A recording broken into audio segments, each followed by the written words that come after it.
So upon learning that Mr. Woods has some crazy obsession and undying love to the limit definition of derivatives, I'm gonna just,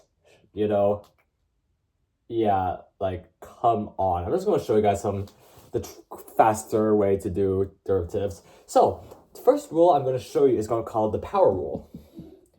So the power rule is very simple. If we want to find the derivative of x to the nth power, we simply take that n, and then we write the x, and we take that n and minus 1 and put down the exponent. Right? So you're basically, think of it like you're stealing an n from the top and you're putting on the side and you're just subtracting 1 there. Really easy. So let's do some examples, all right? So what is d dx of x5? Well, here our n is 5, so we're just going to write 5 here. We're going to write our x.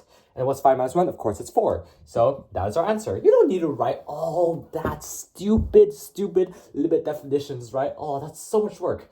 There you go. So let's do something a little bit harder. What is d dx, say, x plus 1 squared? Well, first of all, on the initial thought, well, that is a big mistake people tend to make is, actually, let's not make it x plus 1. Let's make it 2x plus 1. A big mistake people go when policy is like, okay, we use the power rule. We're going to go 2, put that 2, okay? We're going to put the 2x minus 1 plus 1, and we're going 2 minus 1 is 1. And we get 2x plus 1 equals 4 plus 2. Well, this is actually a very common mistake, and you cannot do that. In fact, you'll need to use the chain rule, which of course, you haven't learned yet. So instead, what you have to do is you have to expand this whole thing first. So 2x plus 1 is, of course, 4x plus 4x plus 1. And yeah, so upon doing this,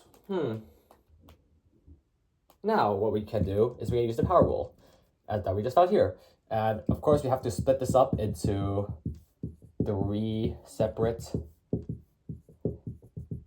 things first.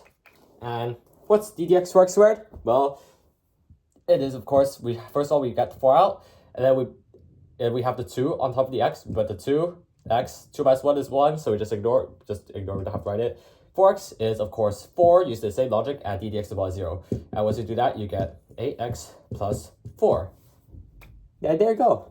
So using the power rule, you can basically solve most, if not all, things. And finally, some final cases, a square root is, of course, n to the 1/2. If you have on the bottom of a fraction, it's basically the negative.